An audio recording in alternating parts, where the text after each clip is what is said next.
தேவமாதாவின் வணக்க மாதம் 30ஆம் நாள். எத்தனையோ பேர் தங்களை தேவ மாதாவுக்கு ஒப்புக்கொடுத்து சுகிர்த ஜெபங்களை ஜெபிக்கவும் நற்கிரியைகளை செய்யவும் தேவ மாதாவுக்கு தோத்திரமாக சுத்த போஜனம் ஒரு சந்தி அனுசரிக்கவும் பழகி பின்வாங்கி எல்லாவற்றையும் விட்டுவிட்டு இந்த பரம நாயகியின் பேரில் அசட்டையுள்ளவர்களானார்கள். அவர்கள் இந்த நிர்பாக்கிய அந்தஸ்திலே விழுந்த பிறகு அவர்களை தேவ மாதா நேசத்தோடு காப்பாற்றி அவர்கள் கெட்டு போகாதவாறு கிருபை செய்வார்கள் என நிச்சயமாக சொல்ல முடியுமா? உங்களுக்கு பயங்கரமான பொல்லாப்பு வருமோ என்று பயந்து உறுதியோடு தேவ மாதாவுக்கு செய்யும் ஊழியத்திலே பிரமாணிக்கமாய் நடக்க கடவீர்கள். இந்த நிலைக்கு முதல் காரணம் உங்களுடைய உறுதியின்மையும் தைரிய குறைவுமாகும். உங்கள் இருதயத்தில் ஞான சந்தோஷமும் தேவ சிநேகத்தின் இன்பமும் இருக்கும் மட்டும் மிகுந்த சுறுசுறுப்போடும் கவனத்தோடும் செய்ய வேண்டியதெல்லாம் செலுத்தி கொண்டு வருவீர்கள். ஆனால் இந்த ஞான விருப்பமும் சுகிர்த சந்தோஷமும் குறையுமானால் அத்தோடு உங்களுடைய இருதய சுறுசுறுப்பும் மாறி போவதுமன்றி நீங்கள் தேவ மாதாவை பற்றி தொடங்கின நற்கிரியைகளை எல்லாம் விட்டுவிடுவீர்கள். இந்த பொல்லாப்பு உங்களுக்கு நேராவண்ணம் நீங்கள் தேவ தாய்க்கு செய்வோம் என்று வாக்களித்த ஜெபங்களையாவது நற்கிரிகைகளையாவது எந்த ஒரு தடையும் நேரிடா வண்ணம் விடாமல் குறைக்காமல் இருக்க கடவீர்கள். இரண்டாம் காரணம் பசாசினுடைய கொடுமையாகும். தேவ மாதாவின் மூலமாக எண்ணிக்கையிலில்லாத ஜனங்கள் நரகத்துக்கு தப்பி மோட்சத்துக்கு சேருகிறார்கள் என்றும் அநேக பாவிகள் மனம் திரும்பி பாவத்தை விடுகிறார்கள் என்றும் தேவ வரங்கள் இவ்வுலகிற்கு வெள்ளம் போல் வருகிறதென்றும் பசாசு அறிந்து அந்த பரம நாயகியின் பேரில் வைத்த பக்தி வணக்கத்தை சகல மனிதர்களிடமிருந்து அழிக்க பிரயாசப்படும். ஆகையால் அந்த பசாசின் சோதனைகளுக்கு இடம் கொடாமல் அது சொல்லும் பொய்யான நியாயங்களை கேளாமலும் பின்வாங்காமலும் நடக்க கடவீர்கள். புதுமை. பிரான்ஸ் நாட்டில் லியேஜனும் என்னும் ஊரில் தேவமாதாவின் பெயரால் கட்டப்பட்ட ஓர் பிரபல்யமான கோவில் உண்டு.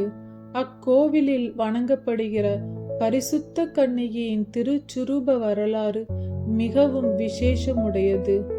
உயர்ந்த குலத்தில் உதித்தவர்களுமாய் போர் செய்வதில் மகா தீரர்களுமாய் இருந்த 3 போர் வீரர்கள் 1132ஆம் ஆண்டில் இஸ்லாமியரோடு வெகு நாள் யுத்தம் செய்த பிறகு பிடிபட்டு கொடிய சிறையில் அடைக்கப்பட்டார்கள். பின்பு இஸ்லாமியருடைய ராயன் அவர்களை எகிப்து தேசத்துக்கு கூட்டிக் கொண்டு போய் அவர்களின் வேதத்தை விடுமாறு துன்புறுத்தினான். பொய்யான முகாந்தரங்களை எல்லாம் சொன்னான். தங்களுடைய வேதத்தில் அவர்களை திருப்ப தன்னுடைய ஆட்களை அவர்களிடம் அனுப்பினாலும் அவர்கள் துன்பங்களுக்கு அஞ்சாமலும் போலி நியாயங்களுக்கு இடம் கொடாமலும் தங்களுடைய விசுவாசத்தில் அதிகமாய் உறுதியாயிருந்தார்கள். அப்பொழுது ராயன், நான் உங்களுக்கு ஆஸ்தி வெகுமான வரிசைகளை கொடுப்பேன், நீங்கள் என் மதத்தில் மாத்திரம் சேருங்கள் என ஆசை வார்த்தை காட்டி அவர்களை மோசம் செய்ய பார்த்தான். அவனது எண்ணம் வீணானதை கண்டு மீண்டும் அவர்களை வேறொரு தந்திரத்தை செய்ய துணிந்தான்.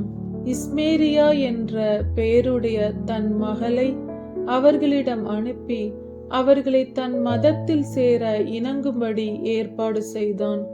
ஆனால் இந்த பக்தியுள்ள போர் வீரர்கள் அவளுடைய வார்த்தைகளுக்கு இடம் கொடாமலும் அவளிடத்தில் நம்முடைய பரிசுத்த வேதத்தை பற்றியும் கன்னி மகிமை கெடாத பரிசுத்த தேவமாதாவை பற்றியும் எடுத்து சொன்னார்கள்.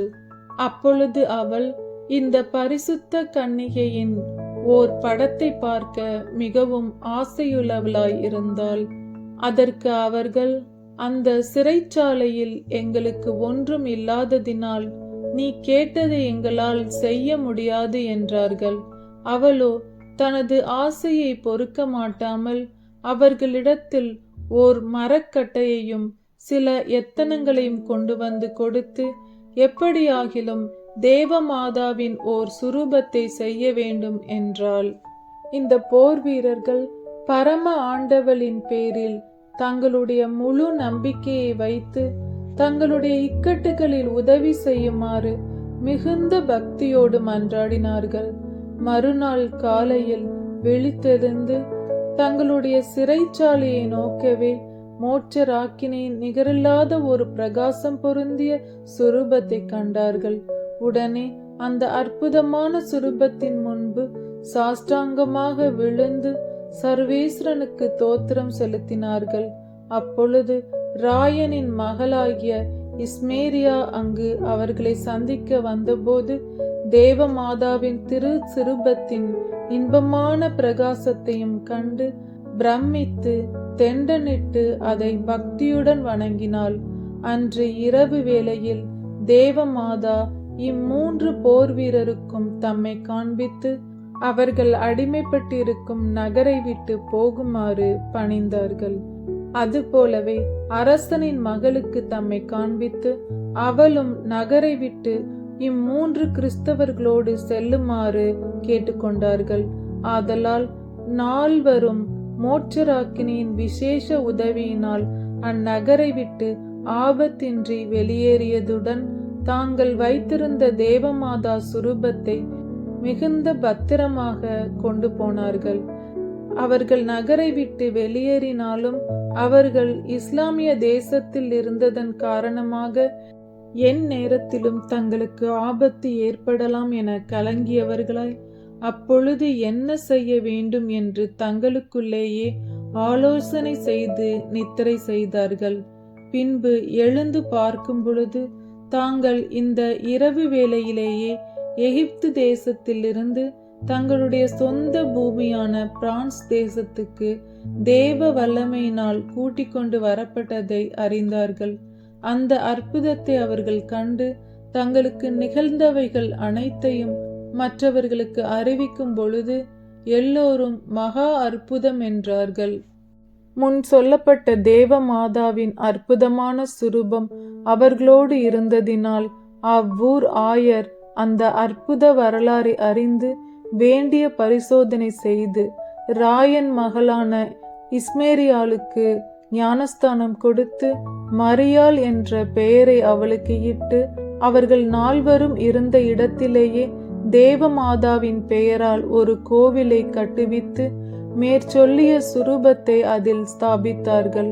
அந்நாள் துவங்கி இந்நாள் வரை அநேக அற்புதங்கள் அவ்விடத்தில் நடந்து வருகின்றன. இக்கோவிலை அரசர்கள், ஆயர்கள் முதலானோர் சந்தித்து அதில் விலையேறு பெற்ற காணிக்கைகளை செலுத்தி வந்தார்கள். கிறிஸ்தவர்களே, இப்புதுமையை நீங்கள் வாசிக்கும் பொழுது தேவமாதாவின் மட்டில் வைத்த பக்தி விசுவாசத்தினால் எவ்வளவு ஞான பலன் உண்டென்று அறிய கடவீர்கள். ஜெபம். கிருபையுடைத்தான தாயாரே, இஷ்ட பிரசாதத்தால் நிறைந்தவர்களே, என் நிலையற்ற தனத்தையும் உறுதியின்மையும் அறிந்திருக்கிறீர்கள். நீர் என்னை கைவிட்டு விடுவீராகில் உம்மை இழந்து போவேன்.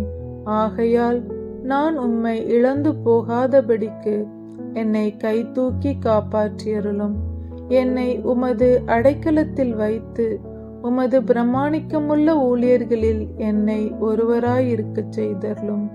நான் விழுவேனாகில் என்னை கை தூக்கியருளும்.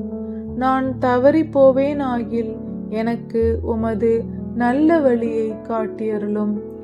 என் ஆத்துமத்தில் சத்துருக்களோடு போர் தொடுப்பேனாகில் அவைகளை நான் வெல்லும் பொருட்டு எனக்கு உதவியை நல்கியருளும். நான் பலவீனமாயிருப்பேனாகில் என்னை உறுதிப்படுத்தும். இவ்வுலக சமுத்திரத்தில் மோசம் போகிறதாயிருப்பேனாகில் என்னை கரை சேர வழி செய்யும். நான் நோயிற்றிருப்பேனாகில் என்னை குணப்படுத்தும். கடைசியில் என் மரண வேளையில் என் ஆத்துமத்தை கையேற்று மோட்ச பேரின்ப ராஜ்யத்தை அடையச் செய்யும் தாயே. ஆமேன். இத்தினத்தில் அடிக்கடி சொல்ல வேண்டிய சுகிர்த ஜெபமானது: தேவமாதாவின் அடைக்கலத்தை தேடியவர்கள் சுகிர்தத்தை பெறாமல் இருப்பது உண்டோ? 30ஆம் நாளில் செய்ய வேண்டிய நற்கிரிகையாவது: இந்த மாத கடைசியில் தேவ மாதாவை குறித்து ஏதாகிலும் சிறப்பு கொண்டாட்டம் செய்கிறது.